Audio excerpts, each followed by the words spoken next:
sorry for the slightly delay. Welcome to this media conference with Marcus Rashford. Just a reminder that this is embargoed until 6 a.m. tomorrow morning, and then we'll have a little section at the end embargoed until 10:30 p.m. Tomorrow. So I think, Rob Dorset, you're going to get us underway when you're ready? Hi Marcus, good to see you. How are you? Okay, yeah, good. There's been a big gap between the end of the season and where we are now. Okay, you've had the FA Cup final in between, which changed it a little bit for you, but I wonder how you've managed that time. Have you had a break yourself, and then has it been difficult to get back into training and prepare for 2 games? How does that work for you?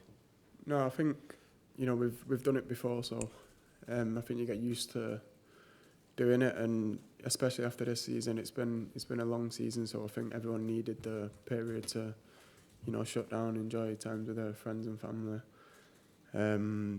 But yeah, when it's time to come back, I think everyone's focus has been good. So, yeah, we're just, as always, we're looking forward to the games.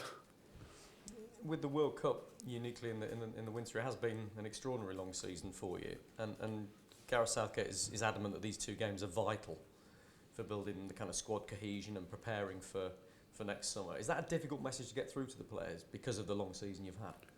No, not really. I think at the end of the day, everyone's winners, so whatever game we're playing and whoever it's for, whether it's for a club or country, we're going to want to win anyway. So that means preparing, right. And I think he expects that from us because we've shown that that's how we are as a group. So,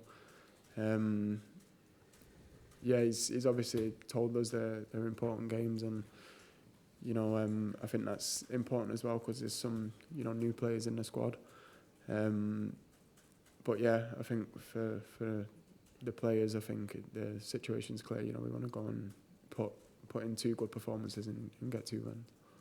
I want to take you back to March because you've had some relatively minor injuries that have disrupted your plans with England and the amount you've been able to be involved with the England squad recently. And in March you were criticised by some for withdrawing from the squad and then being photographed in New York on a holiday. Now, important to say that Southgate totally supported you at the time, had absolutely no problem with it. He's the manager.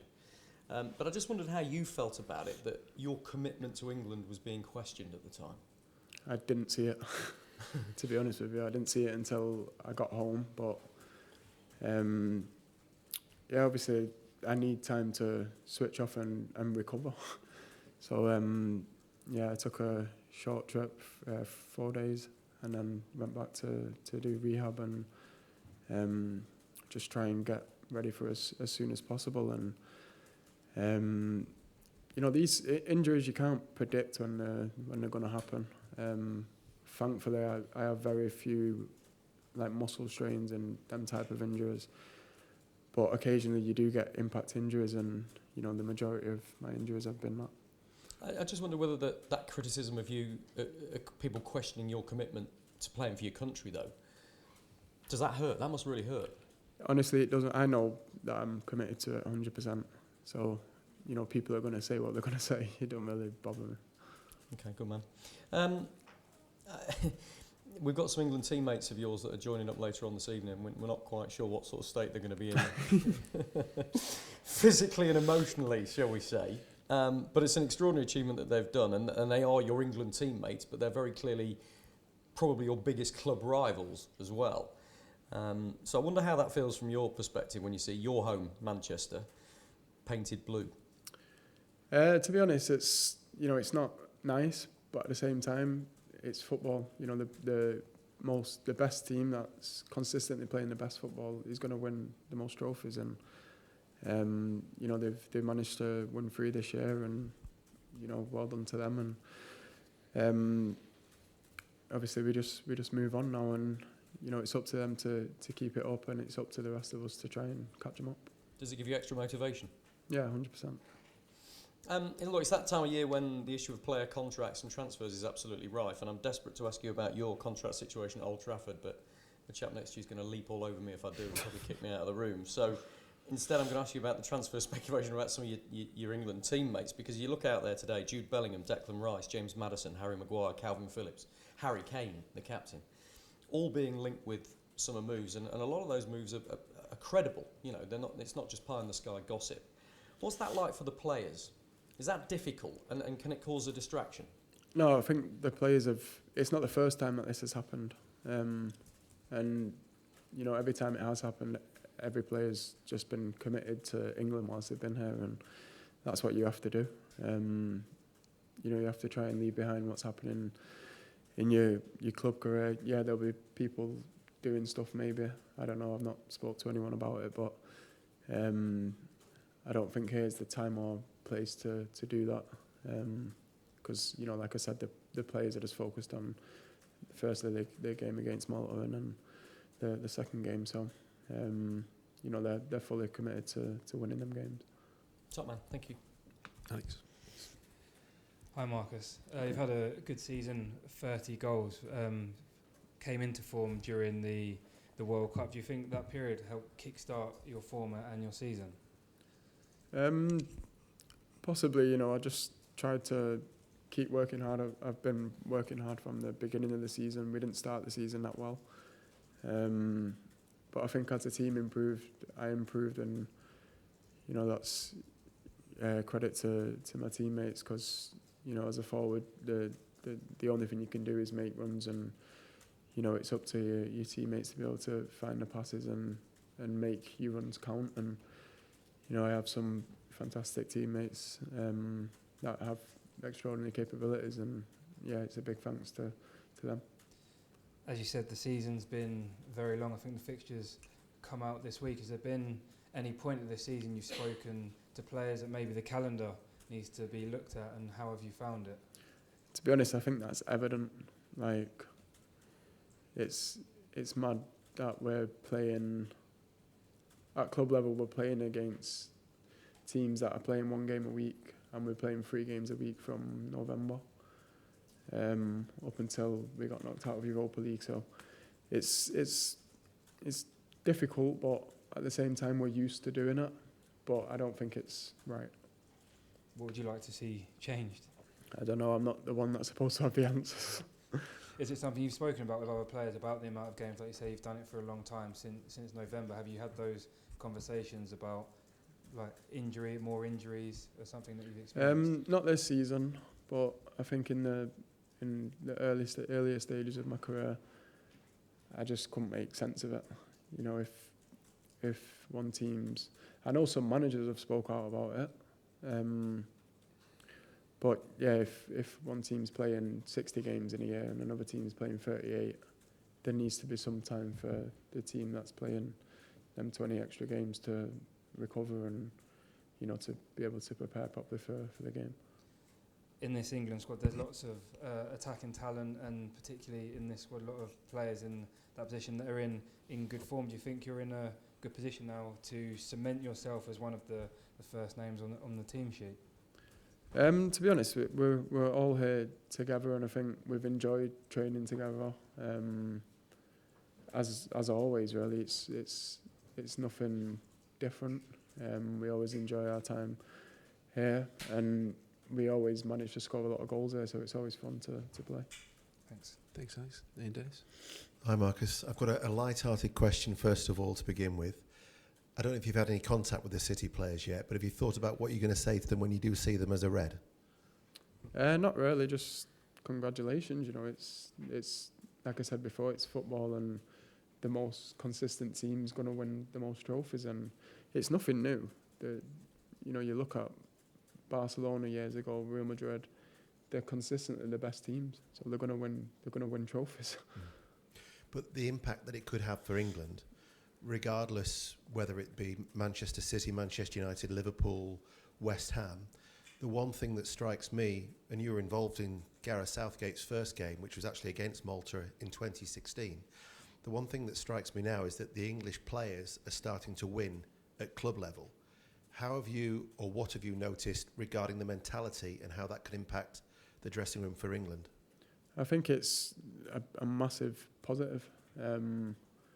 We've got players that have experienced like massive occasions, and it's only gonna help us as a nation to hopefully be able to get over the line in a major tournament. And from a personal point of view, I heard you saying that you're mature now, or you've matured. What was the trigger point for you with that? Because it's not like you're a veteran, you're still only a young man, you're 25. When did you find that maturity? I don't think it's about age, to be honest. I think it's just about experiences. I don't know how many games I've played in total, but probably close to 400, something like that. So that's a lot of football matches and a lot of different experiences that I've managed to get through and learn from. So yeah, for me, it's not about how old you are. It's just about the experience that you've gone through. And like you just mentioned, there's a lot of players here that have experienced the biggest occasions, and I think it's massive for us. I didn't know if it was because of your charity work and your work away from the field, if that's maybe helped as well. In a sense, but see, everyone speaks about the charity work. That's just the first bit of charity work that I allowed people to have info on. Yeah. So I've been doing charity work since I was 18, but this one was a little bit different because to make a change we needed other people on board, and I felt like we had to speak out about it in order to get that, so that's what I did. Thanks, Ian. Any other questions in this section? Okay, just take one from Matt. Hi, Marcus. So you spoke about how it's not in your hands as players to make a difference and to make those changes as far as the kind of structure of the game is concerned, and the amount of time that you have off. But as you've shown with your charity work, but also as you've shown with kind of united action amongst all the captains and the leading players, as happened over COVID, there is power with the players. So you want to play for England. That's kind of obvious. You want to play for Manchester United, not to miss a game, but there's only so much of you, so far you can stretch. So are we getting to a point now where the players might need to come together to have those conversations? Like I said before, the players are going to push ourselves to the absolute limits, and I did say it's nothing new, so it's not a complaint or a dig. I'm just giving you my honest opinion, and I don't think it's correct. I think we need to be given more time to recover in between certain games, and at different stages of the season as well. So yeah, that's just my personal opinion on it, but I don't think it's down to the players we shouldn't have to put ourselves in a position to speak out about something that, we're not in control of, or we're not going to make the final decision on. So who are you calling on to address this then? It's not my issue to be addressing it. Like, I'm just giving you my opinion as any other fan or any of you guys would have an opinion on it. Do you think it's right? Do you think it's fair on the players? My opinion isn't particularly important, but I think you're stretched too far, yes. Just very, very quickly, sorry, on one of the topic, how and very different, the quality in this squad is remarkable. How strong is this squad in comparison to the squads during your long career now with England? No, I think it's obviously grown and got stronger, and I think a lot of it is down to our time being here as well. It's not just about individual development away from national team, because some England teams in the past have struggled to put it together, even though they've all been top individual players and team players for the clubs. So yeah, I think a lot of it is down to the environment here, and it's not an easy thing to be. A lot of us here play in the same league. It's not an easy thing to be competing against each other and then come together as a squad, but it seems to happen so seamlessly now, and it's a massive positive for us. Thanks, Mark. We'll finish this section with Dan. Hi, Marcus. The Premier League's so competitive now, we're probably going to keep getting situations where big teams like Chelsea and Spurs this year miss out on Europe altogether. Given what you're saying, do you think that can be an advantage for teams who aren't in Europe next year with the more rest? It's never an advantage for a team not to be in Europe, because, like I said before, that's the biggest games, and every player wants to play in Europe. It's as simple as that. So you don't want to miss out on Europe to get more rest. That's silly. Thanks, Dan. We'll end that section there and move on to 10:30 p.m. embargoed, starting with Charlie Wyatt.